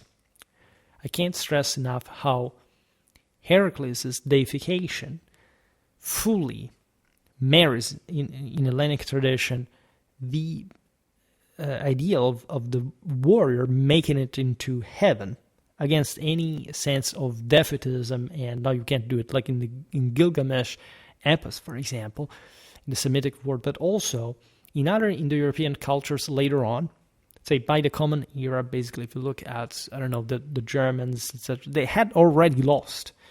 The other peoples, the notion you could save yourself by yourself. You find some sporadic reference to that if you read Beowulf, if you read, there is a sense that every once in a while you could change your fate. In the Hellenic world, fate was probably the will of the hero, right? And such as law itself in a divine meaning. Doric aesthetic manifested the same polarity. As you can see here from at least most of the pictures, severe linear purity, geometric clarity, essentialism, and liberating primordiality, cosmos triumphing over the Cretan Minoan chaotic organicism. Think about Theseus against the Minotaur, with its proliferating animal vegetal motifs, labyrinthine palaces, and octopus-adorned marine ware, as it had been, in fact, for that culture, was overrun, by the way, by the Dorians also at sea. Luminous Olympian iconography supplanted chthonic god snakes, man serpents. The slaying of the Minotaur is exactly this in many ways, not just the obvious anthrozoological sense of the Minotaur as an involved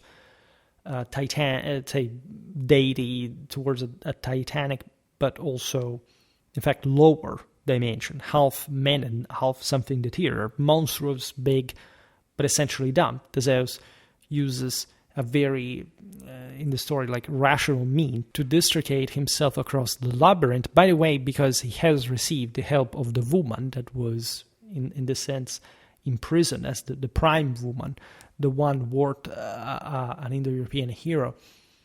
And the story in and of itself is obviously the arrival of these Dorian heroes in these palaces of these previous cultures and storming them, slaughtering the guards of this quite articulated palaces, and essentially winning the highest prize.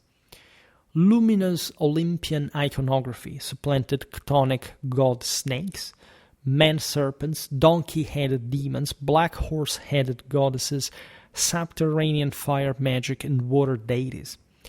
The Doric order in architecture fluted columns with 20 shallow flutes, triglyph metopes, unadorned entablature, and a pronounced entasis embodied this ethos of measure, restraint, and masculine severity. Racial and cultural affinities bound Achaean Doric stocks to northern Aryan peoples. Celts, Germans, Scandinavians shared trifunctional social stratification: priests, warriors, producers, heroic individualism, sky god supremacy, and patriarchal kinship reckoning. The clash in prehistoric Hellas pitted Uranian against Telluric civilizations, solar against subterranean, virile differentiation against maternal undifferentiation, a conflict memorialized in myth as the Gigantomachy and the Titanomachy, and Apollo's victory over Python. The Mycenaean palace economy, sustained by a redistributive bureaucracy recorded in linear B on clay tablets, disintegrated under pressures that are clear, regardless of being sort of imperfectly explicitated.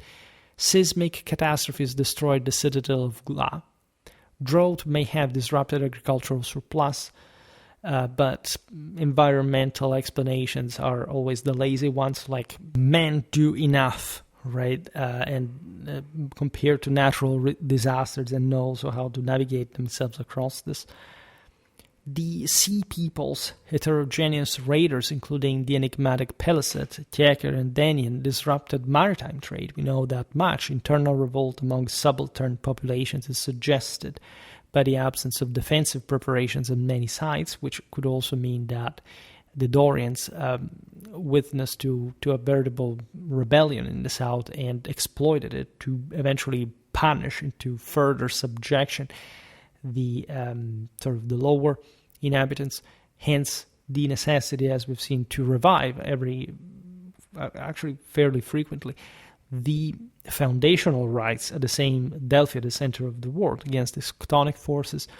Dorian military superiority likely proved decisive. Iron weaponry, though initially rare, and because of the function, not much the technology itself.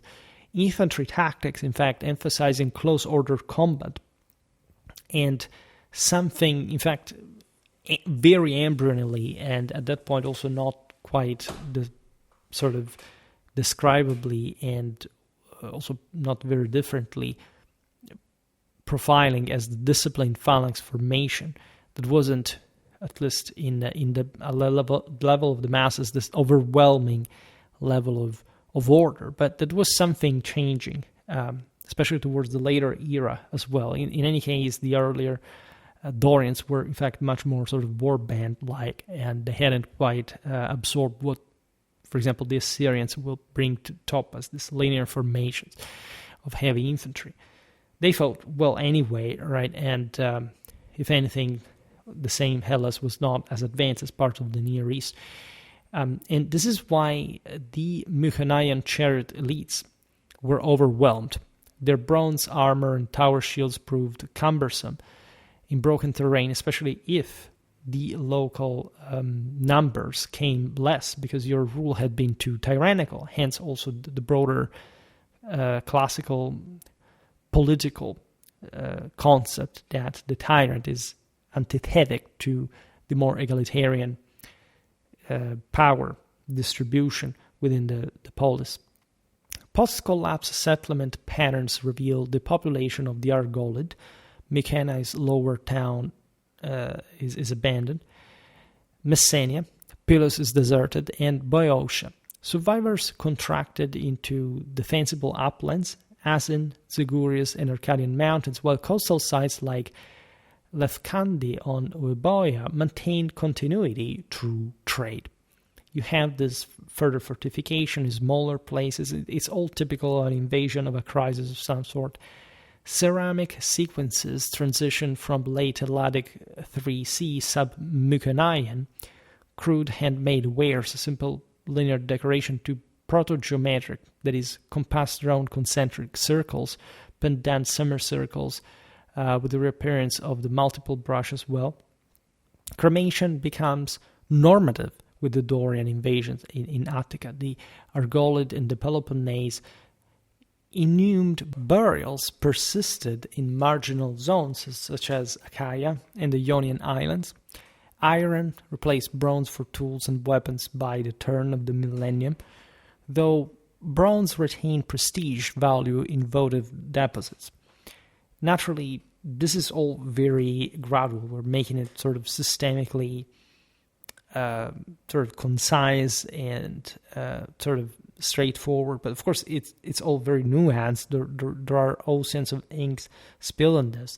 This is, however, the condensation. This is what we understand, roughly speaking, happened.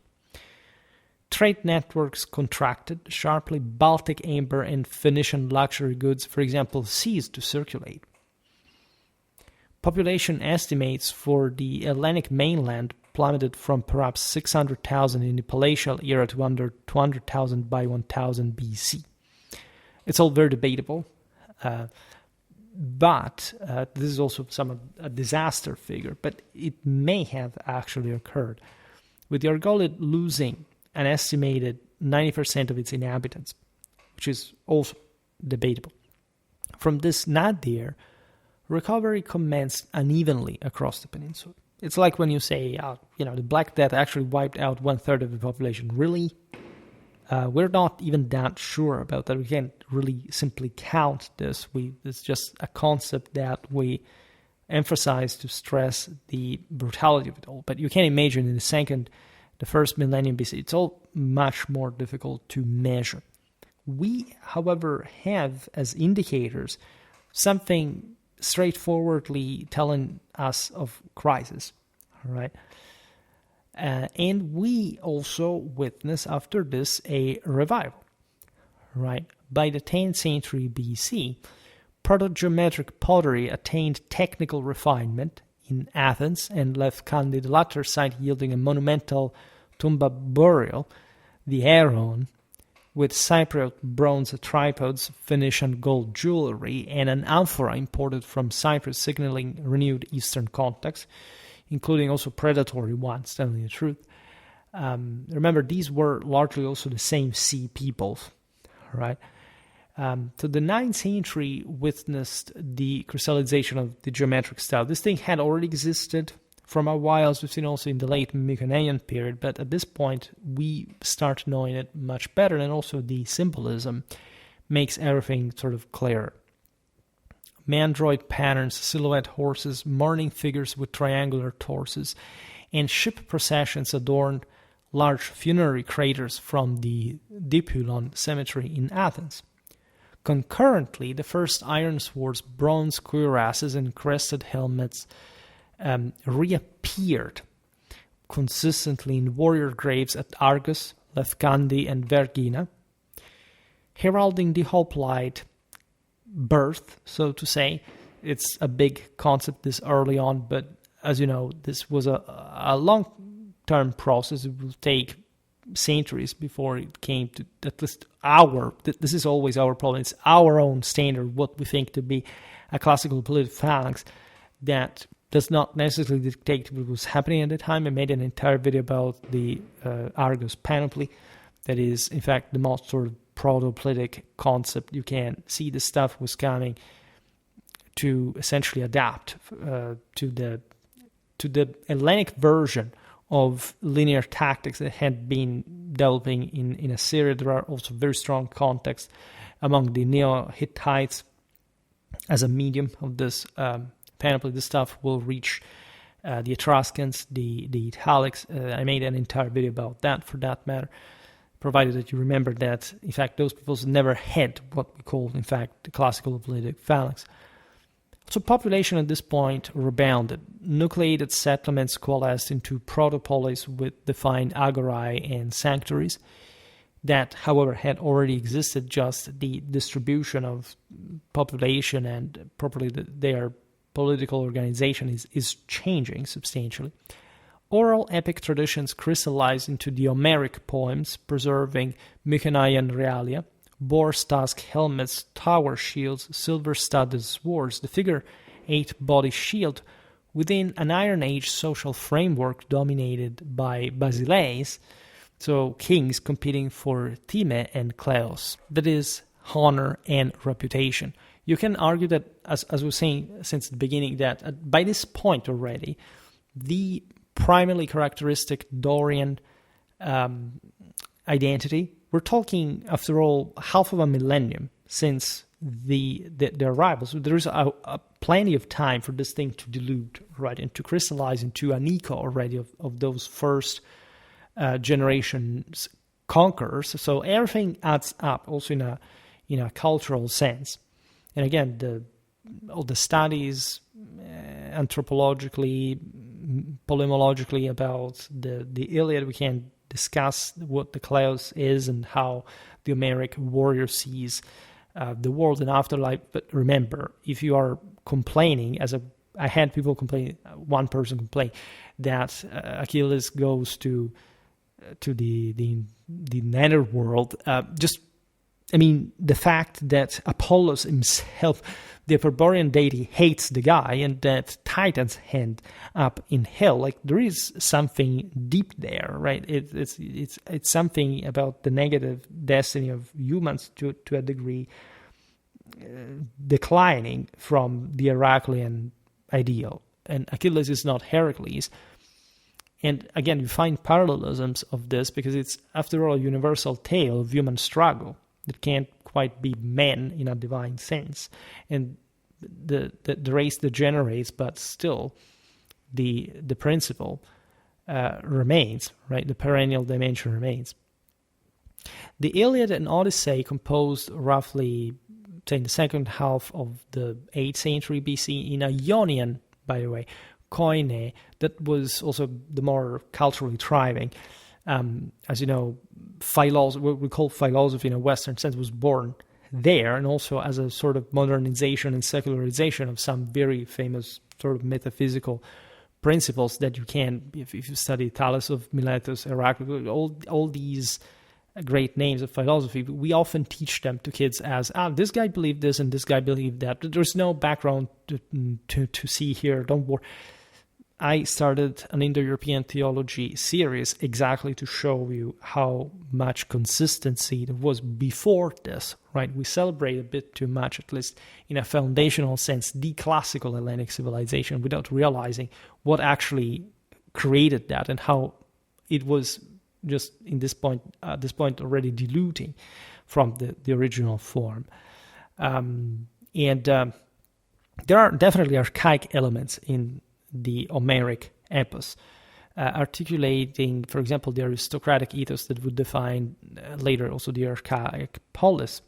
Arete pursued through competitive excellence, Geras distributed by merit, and Xenia binding elites across polis as well, because there is a nobiliar rule in any case. It's not like even in the polis there wasn't an idea of nobility, right? It's just how did this manifest and how much of the primal warband, this as a knightly shared ancestry of divine origin, was intended from the Dorian era, very different time from the time of the Argos panoply and proto-hoplitism.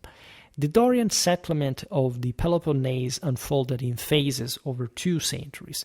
Initial footholds in the northern Argolid, Asine, Medea, and Corinthia, that is, Corinth itself, provided staging points for deeper penetration. It's obvious that there would be some specific corridors through which the invaders got through. From Corinth, Dorian clans moved southward along the Saronic coast and inland via the Cleonae Pass. Sparta's conquest of Laconia proceeded valley by valley, for that matter, in the archaic era. The Eurotas plain, fertile but defensible, became the Spartan heartland after the subjugation of Amyculae and the reduction of Helos, hence the Helots, as a matter of fact. Mycenaean's conquest required decades of warfare memorialized in Tyrtaeus' exhortatory elegies. The First Mycenaean War, circa 735-715 BC, culminated in the enslavement of the Mycenaean plains inhabitants as Helots, freeing Spartiatus for full-time military training under the Agoge. I have a video incoming on Spartan training proper.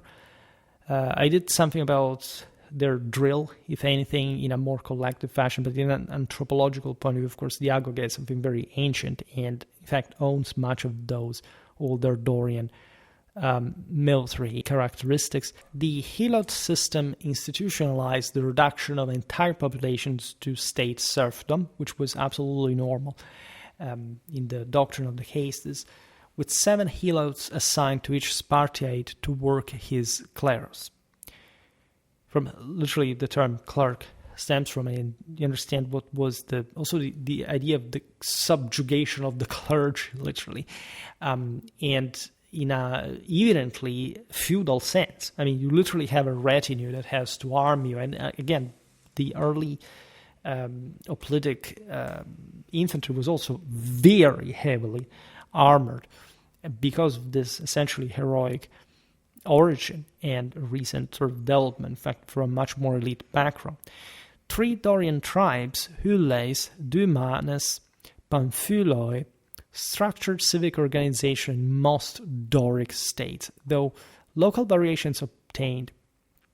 Argos recognized 4 tribes, Rhodes 5. The dialectical isoglosses confirm northwest Hellenic affinities, with the Dorian T Vu versus the Actic cis, athematic datives in ois and ice, the modal particle ka, the future in say o. The Doric koine facilitated interpolis communication from Halicarnassus to Taras, evident in choral lyric and inscriptions of the era. Literally from the Aegean to the Ionian, straddling the entirety of Hellas and its also colonial ventures. Religious reconfiguration accompanied political consolidation. Zeus Olympios displaced local Vanax deities at Mycenae and Pylos. This over sort of Hyperborean characterization of the same god, basically. So not a revarnishing, but probably a reboosting of the same. Hera, Poseidon, and Athena assumed subordinate roles within a patriarchal pantheon, regardless especially of the latter's Apollonian ideal. Athena is, of course, the angel woman, the soul of chivalry, right? And this divine principle, cold as ice, merciless against the defeated, the one you have to tame and possess to be brought to heaven, sitting next to Zeus himself. Apollo's cults proliferated at Delphi, obviously, where the Pythian Games were instituted around 582 BC, according to tradition. We mentioned before also Delos, Bacchae, Thermon, at least some of the most famous Apollonian sanctuaries, importing Hyperborean purity rites, including the Daphnephoria and the Theoxenia, that is, laurel bearing and offerings to the gods. The Olympic Games themselves, traditionally founded 776 BC by the Hellenian king Iphitos and Lycurgos of Sparta, institutionalized pan-Dorian athletic competition under Zeus's aegis, with victors crowned in Cotinus and honored as demigods. It was a selection of the best men. This practice stemmed from the older festivals, from the initiatic cults that had also to connect with manhood for the function of the army proper. And so physical selection, a bit like the Roman Campus Martius exertions, was very much there from the warlike imprinting of the Dorian conquerors. Hero cult emerged at Mycenaean tombs, Agamemnon at Mycenae, Menelaus at Therapne, Odysseus at Polis Bay in Ithaca, appropriating Bronze Age sacrality to legitimize Iron Age aristocracies further. Spartan kingship retained its historical sacred functions. The Aegeans and Eurypontes dined, for example, with the gods at the Syssitia, waged war under divine mandate, and consulted the Ephors as intermediaries with ancestral tradition enshrined in the great Retra. These were all practices, magistracies, texts that were properly founded back in the day, like the carriers, the vessels, the shrines of tradition that the virile aristocracy had to properly replicate to vehiculate the Holy Ghost of Zeus. The Dorian migration's Italian counterpart, as we've seen, was happening in parallel.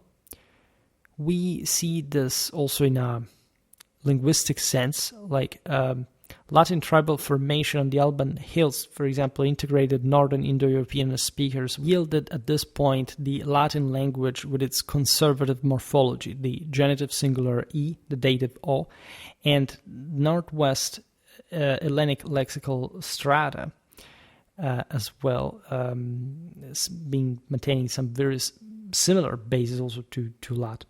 Right? For example, the verb pharaoh in Latin is cognate with the Doric pharaohs, the carriers, so to say. And so you understand, by the way, how some, for example, in later Latin, there were some obvious Hellenic borrowings, linguistically speaking. But, of course, like in the Indo-European languages, and from also peoples that were relatively, were properly in common, like this Urnfield cultures of Central Europe that migrated around the same time, you have the same identical words because of the same ancestral form, right? You have the swastika adorning early Latin fibula, as well as pottery from the Forum cemetery itself, signaling shared symbolic patrimony with the swastikas of the Dorians. And you can argue that there is some broader ancestral affinity from, at least in a mythological or archetypal sense. The Greeks and the Italics are actually two very different and distinct branches in the European families. Say the Celts and the Germans are much more promiscuously connected than the Greeks and the Italics for some reason, also racialistic contemporary need to attribute promiscuity because of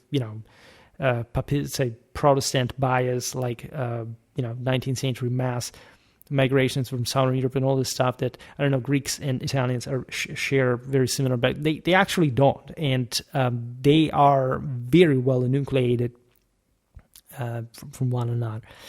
But as we all well know, and I'm going to make way more videos about this because it's of course that important. Not just the Romans will historically be very sensitive to Hellenic culture as a model to some extent, from Alexander also to the later sort of literary artistic fashion. But there is something about this shared divinity, the divine ancestry, that is obviously connected with Rome's foundation legion, fusing Aeneas, the Trojan exile, and Romulus Remus, the both rare twins, recapitulating the Heracles return motive, right?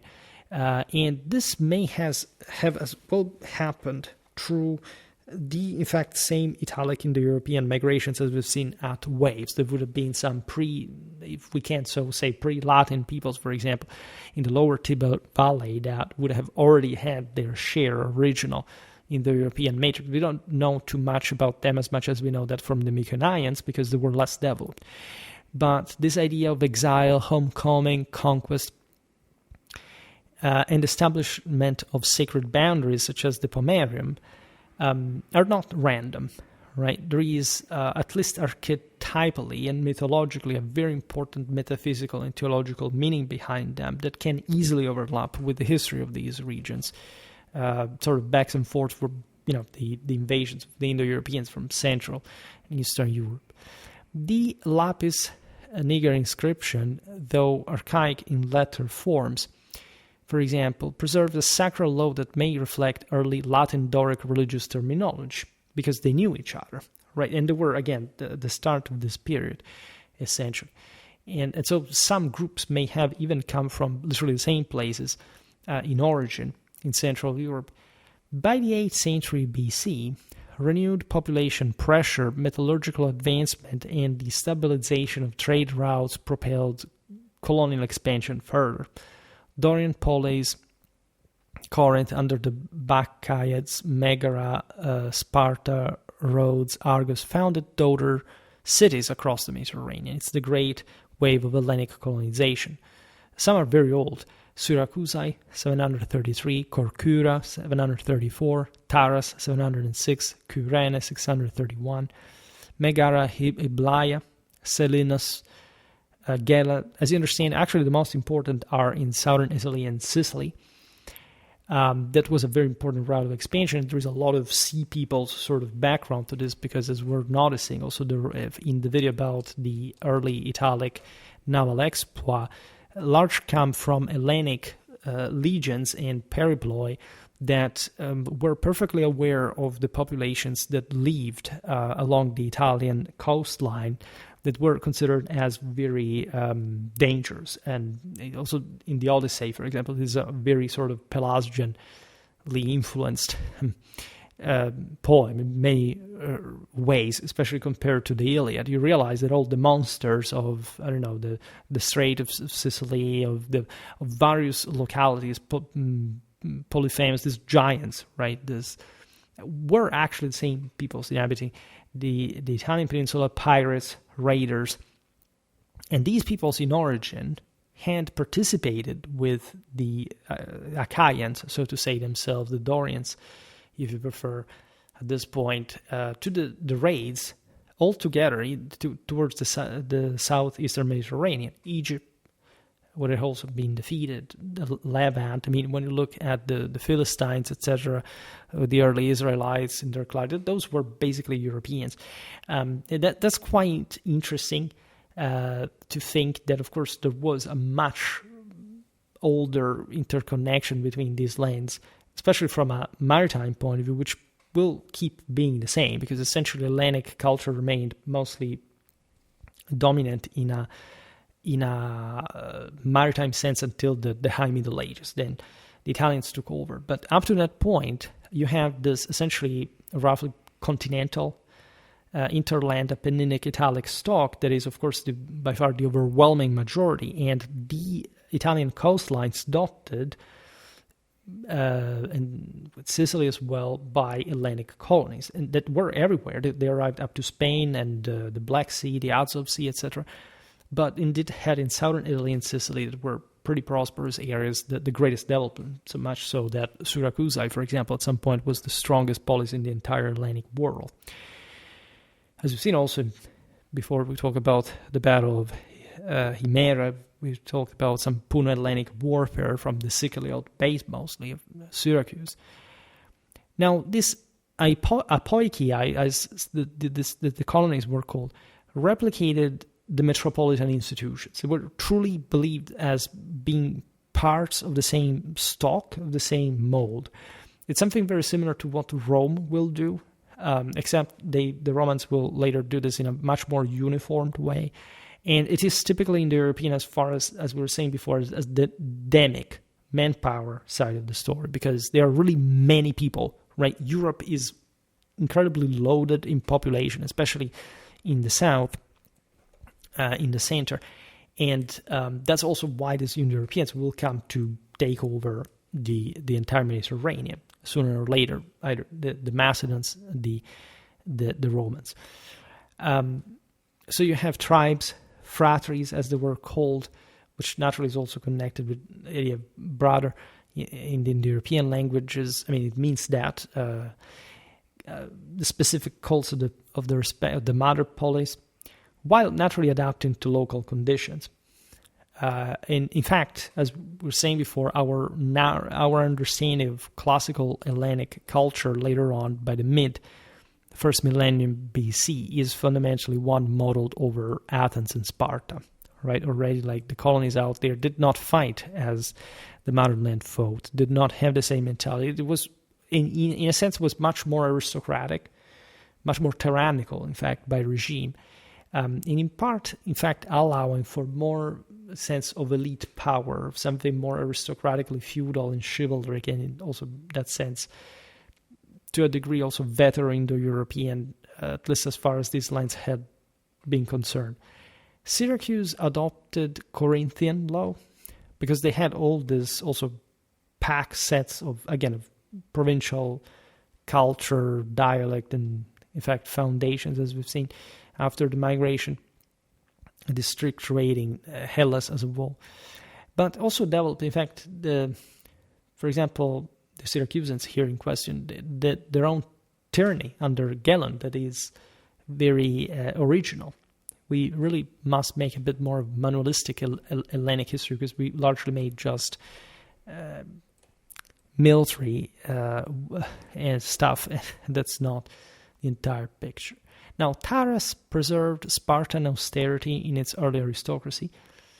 The alphabet, because that was a Spartan colony, the alphabet adapted from Phoenician models around 800 BC at Pithecusae and Cumae.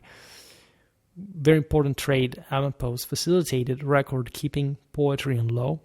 Hesiod's Theogony and Works and Days, composed in a Boeotian dialect with Northwest Hellenic features, codified agricultural calendars and moral theology within a Doric Northwest Hellenic linguistic matrix.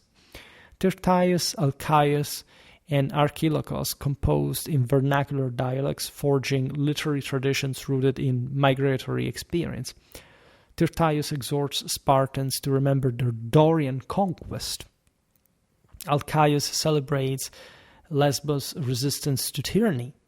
Archilochus, remember, was understood as this prior regime, that the Mycenaean model, that surely the early Dorians would have also indulged in, because the polis, in a more egalitarian sense, evolved a bit later, also with the expansion of the lower estates, right? Archilochus abandoned his shield in Frank realism, and you can immediately that's something that the Romans will do with Horace, several hundred years later. And the Greeks were already there in terms of that modernization and secularization. And so that speaks volumes, by the way, of the difference between the two cultures. The Dorian migration thus inaugurated the classical Hellenic world, where we just arrived, if you followed the trail, through a dialectic of destruction and reconstitution, which is, to an extent, also very Indo-European. There is to make order out of chaos, and some will fall in the process. But still, right? From the ashes of Mycenaean palaces arose the polis, autonomous, competitive, and governed by law inscribed on stone. Because it was that, as we've seen granitically, founding in an absolute sense, the one of the harmonic perfection of proportions that we get, for example, from Hellenic art. That was the way the Hellenes had molded the world, and so had to ideally stay. The hoplite phalanx embodied communal discipline and civic equality among the citizens. The symposium cultivated aristocratic paideia through wine, poetry, and also pederasty, which was actually an aspect that was not quite part of at least the more straightforward, you can argue, zippers of sort of Indo-European reality. That was mostly a sense of companionship in a subordinate fashion, and not. There is a huge issue about this. People like to say, "Oh, look at the word gays, they did sodomy and whatever."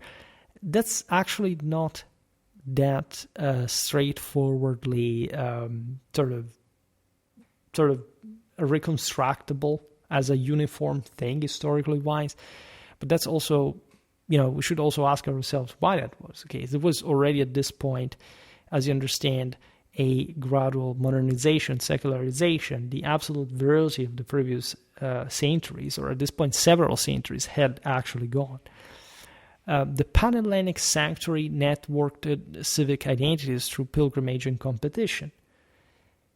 Doric severity tempered Ionian fluidity, as the latter was more exposed to the East, producing the synthesis that generated philosophy. You have always this more fertile ground in the mix of the moment of tradition and innovation. And so Parmenides of Elea, Pythagoras of Samos, and these are not even just among the first tragedies. You have Thespis, Aeschylus. These were historically religious rites that were performed and repeated, and then ended up becoming, over the centuries, mere sort of acts, and we know them now through theater. But the theater itself, in that sense, was a stage, a religious stage, and historiography. Hecataius, Herodotus, and so there we are, because we make very often videos reading from Herodotus, like our last video about the Persian invasion of Scythia. And so there is something here that gives you also the depth, of the continuity, of the stratification, of the fluidification at some point also of Hellenic culture from the original impression of the Dorian migration. And that's why it is also difficult to some extent to, from one side, fully sort of picture who the Dorians were, because we are told after a while, but at the same time it's also impossible to deny that this imprinting was given, that this culture was simply, a static one that had always done or believed the same thing. The Hellenic effervescence, intelligence, accomplishment is not the product of a mere continuity. It's also the product of a crisis, of a reaffirmation. The spiritual election of Deus, skylight father, order, endured as the Hellenic contribution to Western civilization, measure against chaos, differentiation against undifferentiation, masculine logos against feminine mythos. So a will that was informed over, and not a passive substance. Right? The migration's legacy lay not in the ruin of palaces, but in the forging of a new cosmos from the collision of northern virility with Mediterranean antiquity, yielding the polis, the hero, and the Olympian ideal that defined Hellas for a millennium and shaped the moral imagination of Europe thereafter. Right? And so remember this when you read Hellenic mythology. The first question is always, from which source? Right? There are some sources are in the majority of them. It depends also on the era. There is also the Hellenistic period that witnesses some rebooting. The Macedons will actually here, Herodotus says pretty clearly that the Macedons were Dorian. By the way, we aren't here to open that parenthesis, but because this was a very long video in and of itself. If anything, we will make more about the Macedonians to properly understand that. But you understand that the waves continue once again. Who were the Macedonians if not these northern conquerors in an Hellenic perspective? Remember the Dorian connection, especially as a gateway to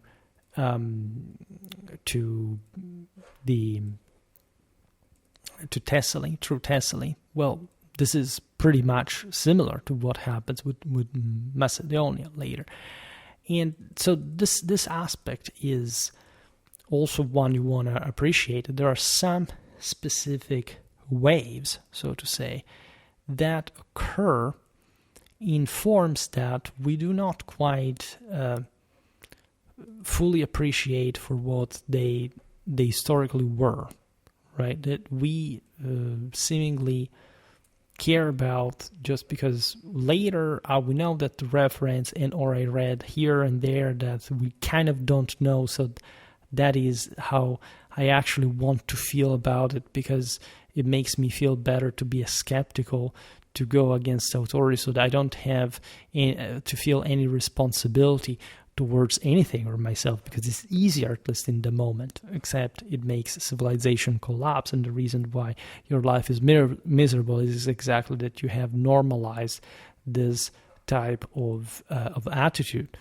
across all your life. So Hellenic history is incredible in that sense, and it's important to draw a specific connection with the actual face of Europe and its quite common ancestral background, right? You can't look at European history without this Indo-European substratum, nor you can't appreciate, in fact, the face of the classical Hellas without this ancestral form that gave it the way it did. It's as if, you see, the ancient Hellenic warriors used the face of Medusa on their shields. It was the epitome of the civilization of the matter, of the terror, which in Latin at least means literally properly to terrify, to make dirt, to make terror, to make earth, right?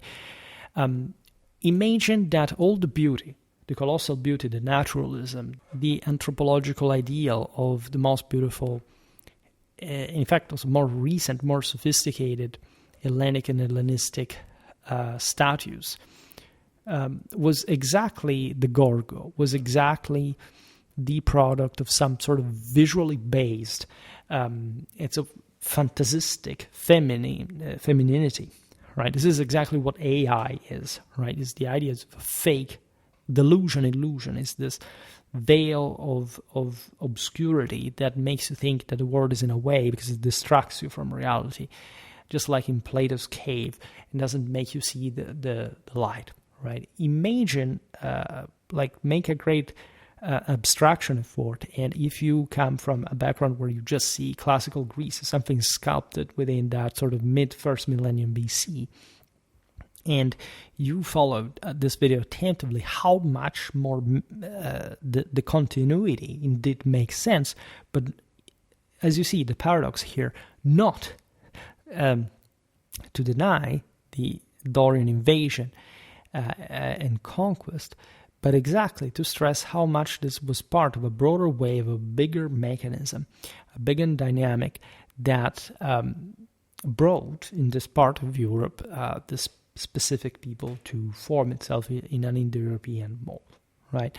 When we speak also in English, we have so many Hellenic words that is impossible not to see. We largely speak the language of these winners, right, of these great civilization, the Hellenes, the Romans, the Dorians, the Latins.